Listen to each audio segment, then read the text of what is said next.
Greetings, Minecrafters, and welcome to another Minecraft discussion on all things well-being.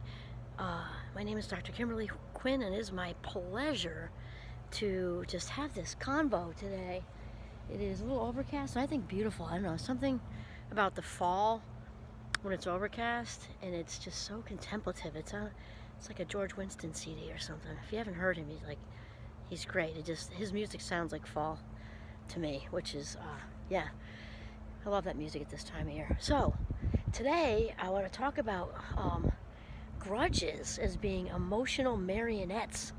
So picture that little crisscrossy wooden thing with the puppet on the bottom, and when you pull up this way it makes the hand go up, or pull up this way it makes the other hand go up, pull up this way and the can't see it well, feet go up, right?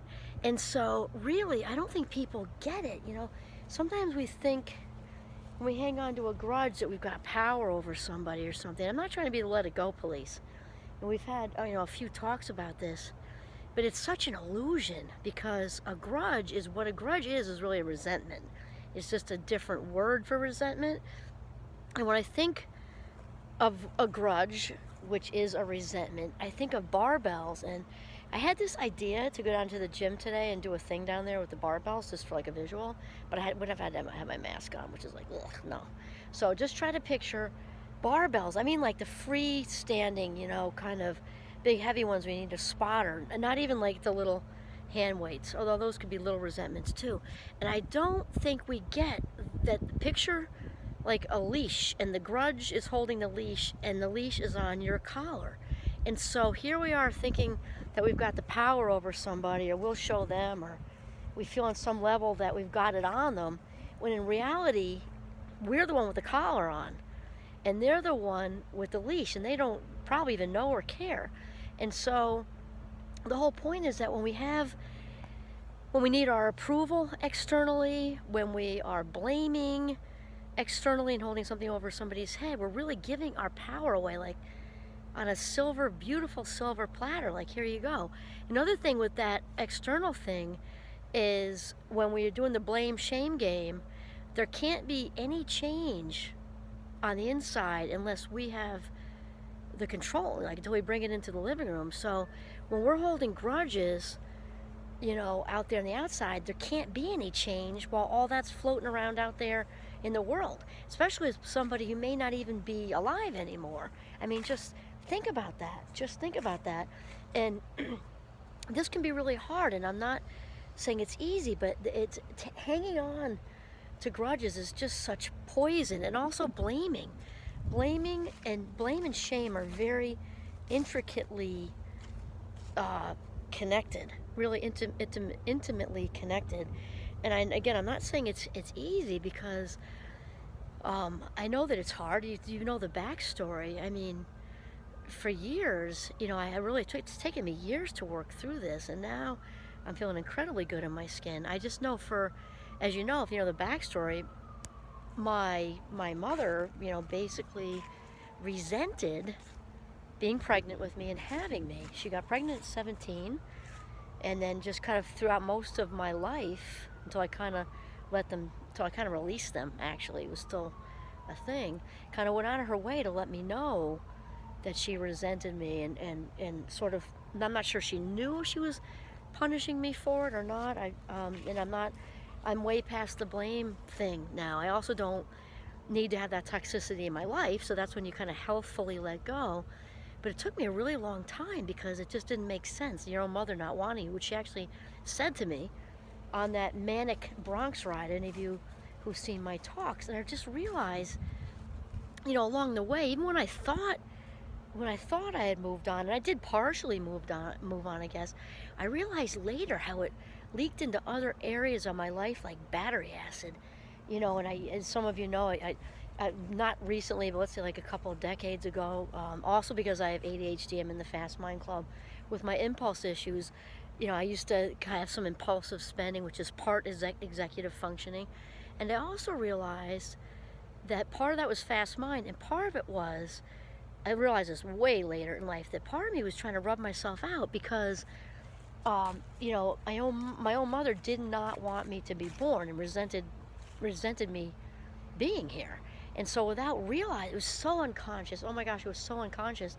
So some people, in fact, Susan Forward, if you want to look up like narcissistic, toxic parents, that she does so much work with that. She talks about when the worst thing the worst thing a parent can say is that, right? So how often adults try to take their lives, they often try to, or become suicidal ideations and stuff, and they don't realize why. It's because they're kind of trying to fulfill that really toxic message to a child. And though I never had that, it manifested in a money way, because I realized that later, that by I didn't realize I was hanging on to it. I didn't realize it was the battery acid thing, and how the blame shame thing is so connected.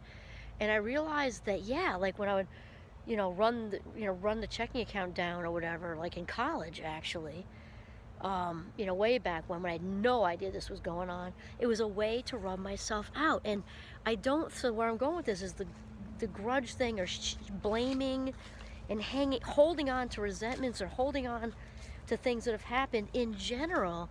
I don't know that people fully get that it's not conscious. Like, it's kind of like I'm looking at trees. Great example. Who knew? Didn't even plan it.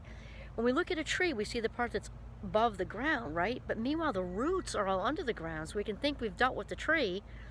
We took care of it, cut it down. The roots are still like there. The roots are still in the earth. They didn't go away.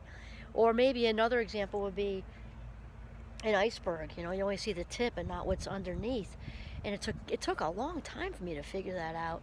And really, it's very, very, like I said, very difficult to change when we've got an attachment, because it is about attachment, to something outside of us. And being attached to that story, maybe being attached to the story of the manic ride to the Bronx, and how she said I should have been an abortion, and to make it a little worse, because I say am, because my grandparents are somewhere heavenly.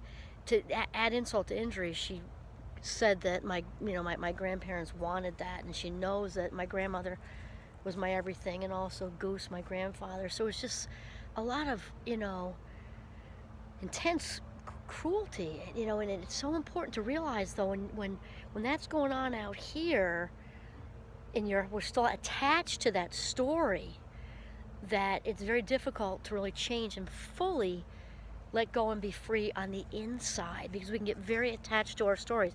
And it doesn't mean that we forget. The mind is not like a computer. I mean, it is in some ways, and you hear references to that. It is in some ways. How it's not like a computer is we don't delete stuff. And anybody who's experienced trauma, whether yourself or through a close friend or sibling or something like that, memories from trauma do anything but go away voluntarily, right? They just kind of like keep working at it. So it's not like we can just hit a delete button. So what I mean by attaching to your story or your narrative is allowing this to keep playing through and attaching to it. So at least what it's like for me, because that's the easiest example for me to come up with, even with something as severe as those words my mother said, it's like a skeleton. It's like just bones. It doesn't have there's no meat to it. So of course the memory is there, because you can't delete it, but it doesn't have any substance at all. And I can definitely talk about it freely. I'm talking about it on a video right now, and I'm very, very, very okay. And I'll tell you that it was a long process, because of the under the surface part of the iceberg, or the roots under the ground of the tree.